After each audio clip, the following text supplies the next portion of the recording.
is an artist, says the character Dexter Morgan, as he is introduced as the friendly and lovable serial killer with the positive intentions on HBO's #1 hit show, Dexter. This citation is from the Dexter website. For any of you that are Dexter fans, and even if you are not, take a moment to consider my last statement. A friendly and lovable serial killer with a good intention, it doesn't seem right. Now close your eyes and ask yourself what part of that statement makes even an inkling of sense.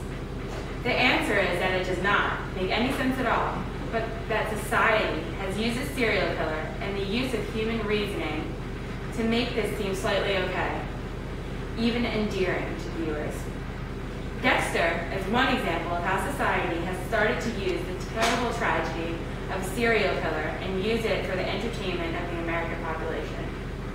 Serial killers are all the more common in the United States than any other country, and we are the only country that glorifies it as entertainment as well. Today you'll be informed of all the impacts of a serial killer, some famous serial killers, and examples of the crime that appears in the media today. First, let's look at some of the popular serial killers in the American history. A serial killer is typically defined as an individual who has murdered 3 or more people over a period of more than a month, with downtime to cool off and collect themselves and make sure what they're doing is what they really want to between the murders, and whose motivation for killing is largely impacted by psychological gratification. This is from Wikipedia. Oftentimes, a serial killer also includes a sexual element into their routine killing. This is known as a lust serial killer. Ted Bundy is a famous example of this type of serial killer. He included rape, sadism, and the use of inanimate objects placed in sexual places after the death of his murders. Serial killers of this matter often work with a friend, such as Lawrence Whitaker and Roy Norris did when they would lure young girls into their mountain home to rape them together. And hear their screams. Together they murdered 14 innocent females in this matter. Jeffrey Dahmer is a very known name. He's a well-known serial killer as he practiced cannibalism and preserved the heads and genitals of his victims he used for sexual gratification.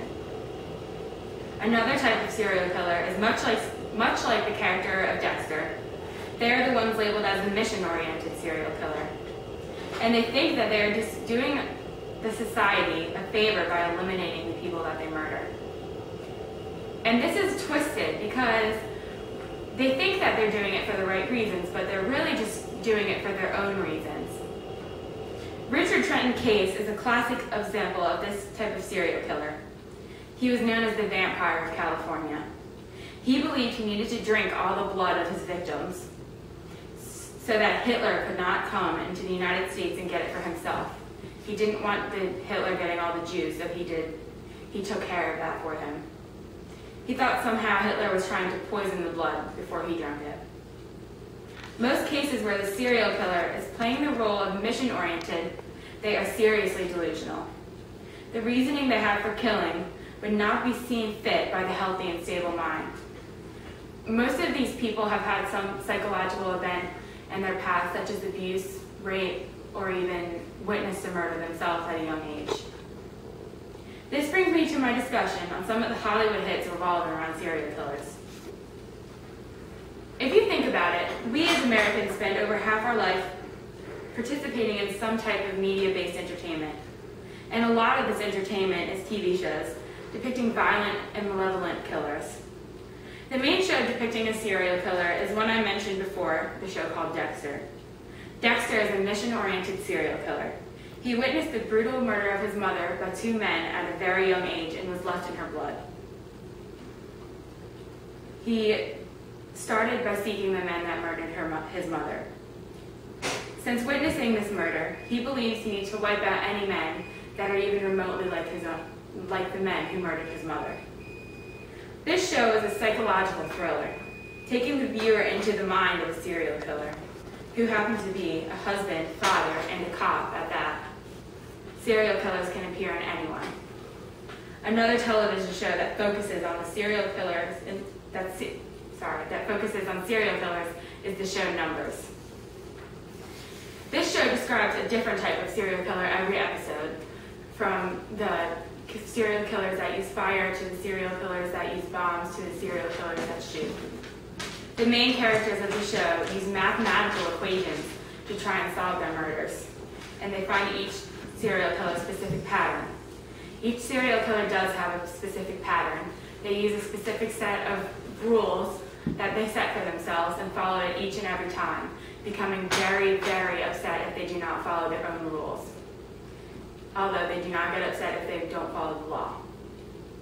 TV shows such as the ones above and many other forms of entertainment, such as violent video games, impact the population in varying ways. Turn on the TV where you can when you have time. I'll bet you within 10 to 15 channels you will see something depicting blood or a murder.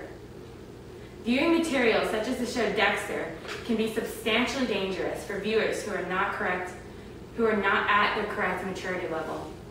A child of about 10 to 12 years old watching the show may think this: look at this brave man, he's like Superman, getting rid of all the bad guys, so that everyone will be safe. But really, he's killing people's fathers, mothers, brothers, or sons. This is dangerous because if they ever tried to imitate the people on TV, as many children do, their idea of a bad guy could be that kid that accidentally bumped into him, or the teacher who gave him a bad grade. The other, positive side of shows like the ones listed above is that it does not truly raise the awareness of violence in the world, especially in our own country. When you sit back and think of it, when was the first time we learned what a gun was, or what it looked like? Probably TV, right?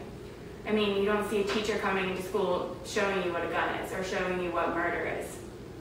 There are also shows such as 60 Minutes, who broadcast real serial killers in the United States, and broadcast their faces on the TV screen, encouraging anyone who has seen these people to step forward and help find them.